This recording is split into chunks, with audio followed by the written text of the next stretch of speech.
Hi, all. Hope everybody's doing well. I wanted to touch base on a couple things that I meant to lecture on, and I'll put up so you guys can view at this point. The first one is, let me just say, there is a the modeling exercise, which is not until week 7, around July 20th. So it's about 3 weeks away, but I'll go ahead and just tell you that I do have some comments to say about that. I know some people are jumping ahead, which is fine. That's fantastic, but you might not fully get the coyote modeling and what my expectations are at this point. But in the next couple weeks, I'll add a video about that to give further explanation.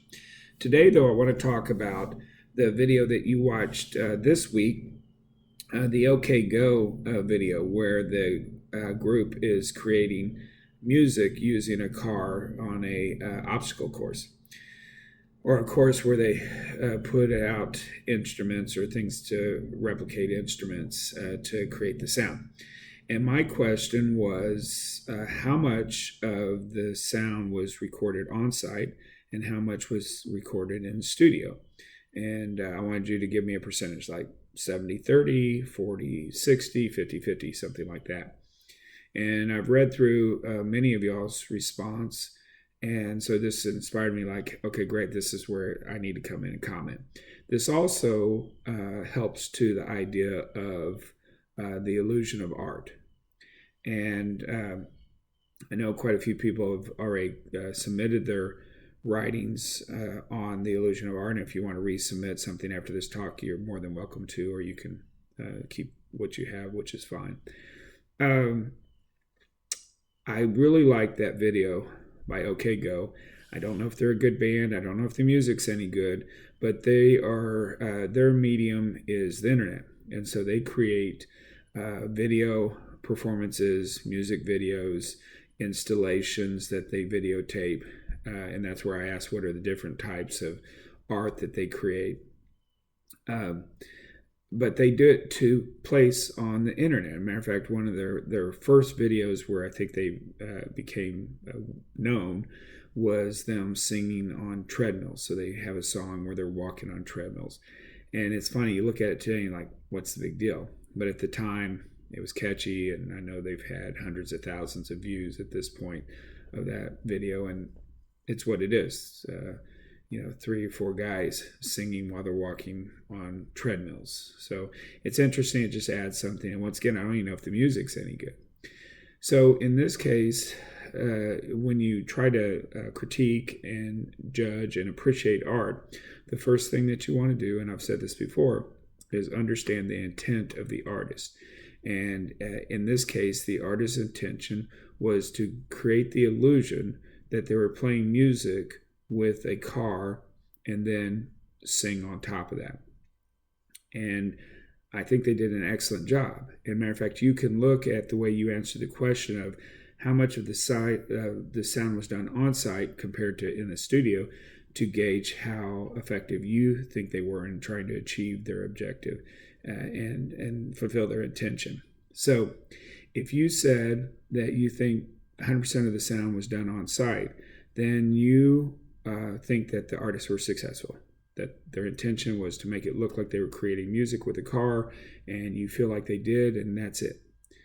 And if you went anywhere the other direction, then that would be an indication that maybe one, you're familiar with video editing or even music production, or the process of making movies, because in essence, it's probably 95-5 as far as music on site to studio. 95% was done in studio, and maybe 5% was done on site.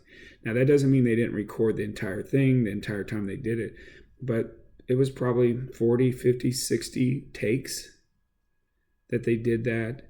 And the music, the song for sure was sung in a studio and then laid over that, the video. But even the sounds were more than likely recreated in the studio for the quality and the sound of it and to get what they wanted. And then they placed it over the images of the car doing those certain things. And there's one place where this is why I even give it 5%. There's one place where the stick is going across the guitars, and there is the stick goes beyond the guitars and goes on the fence.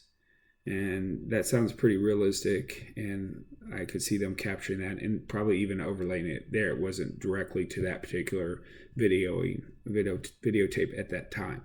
So 95.5. If you said 100% on site, you're not wrong. That just shows that the artist was effective, and maybe even you enjoyed the video, which doesn't matter whether you liked it or not, but just that you understood it. But in reality, when you look at it, very little of the sound, even though they went to great extent to make it look like they were capturing the sound out there, the microphone on the car, the over the microphone to take in consideration for the wind and the background sounds. But still, the reality of it was that almost all that was done in the studio. And I always like bringing that out and then kind of talking about it a little bit and presenting it, because it's like, oh, wow, okay, that's the illusion of art. And all art is that way. And I know I've talked about this before, because I talked about the Mona Lisa, where if you feel like you're looking at a painting done by Leonardo da Vinci, where the woman is looking out at you and she has a smirk and there's a certain look about her, and you can even think about how much she might weigh and what her station in life was and what she's thinking about and why she's smirking, or is that a smile or is it a frown? That's all great. That means the artist was effective. It means they accomplished what their intention was. But the reality of it is it's not a woman. It's simply paint on a canvas. It's shapes that are put together in a certain way that makes you think that you're looking at a woman. And the artist uses different visual elements, and this is where I talked about it when I talked about visual elements, together to create the illusion. So shading and tone of colors and positioning and proportion and all these different things that are utilized to create the illusion of what the artist's intention was. So that's when I talk about the illusion of art, that's what we're talking about. And when we talk about OK Go in the video, it's a great illustration of how an artist can create something where they create the illusion of something happening, where in reality that's not the case. So anyway, I hope you guys are getting through the summer. You're staying safe and healthy. Keep the questions coming in. I was on the road last week, so I was a little slow in my correspondence, but I should be catching up on emails. If you have any grades that are incorrect or anything that we need to talk about, be sure and email me.